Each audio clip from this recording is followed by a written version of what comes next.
Tingnan natin ngayong araw ng Sabado, yung takbo ng ating Meralco. Yan o. Medyo makita eh. Yan o, 0-0. Tama ba? 0 po yan. Wala tumatakbo. Bakit nga ba? Dahil mainit nga talaga ngayon. Ayan o. 100% na yung natin batteries. Ayan na siya mga kaibigan, no? Sa mga nagbabalak na gusto mag solar, ito po yun, no? Ayan ang oras natin. Anong oras na? Ayan na, nagcha-charge siya. Yung ampere niya, ayan na, pumapasok sa battery, oh. Nasa 22. Ayan, oh.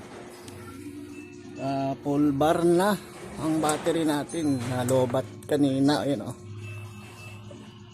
Nalobat po kanina. So ayan. Yung ito pala. Electric fan na 7 watts. Ayan, oh.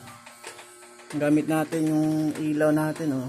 Ilaw din doon. Ito magdamag yan, pwede yan. Kahit sa araw, hindi ko na yan pinapatay. Ayan, oh. Ano na yan, kaset na yan doon, oh. Saksakan niya. Electric fan. Ayan, oh. Saan rin to sa solar pag umaga, talagang sawa tayo kapag mainit. Ayan, oh. Tapos maglalaban na naman tayo dahil wala naman tayong gagawin.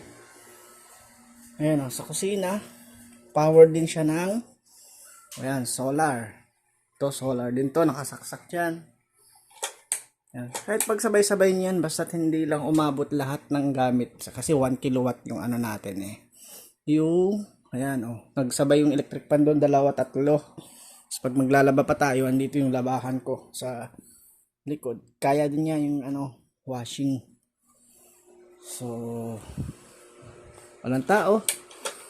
Paano ba Siyempre, kailangan mo ng konting pambili. Mura lang. Tanong lang kung gusto niyo magpakabit ng ganito. Turuan ko kayo. Ayan, sa mga maliliit na load, kayang-kaya. Ayan, oh. Electric fan, TV kaya, printer, laptop. Yan, lahat po gagawa nito. Kasi 100% na yung battery natin. Gamitin natin. Alright. Thank you.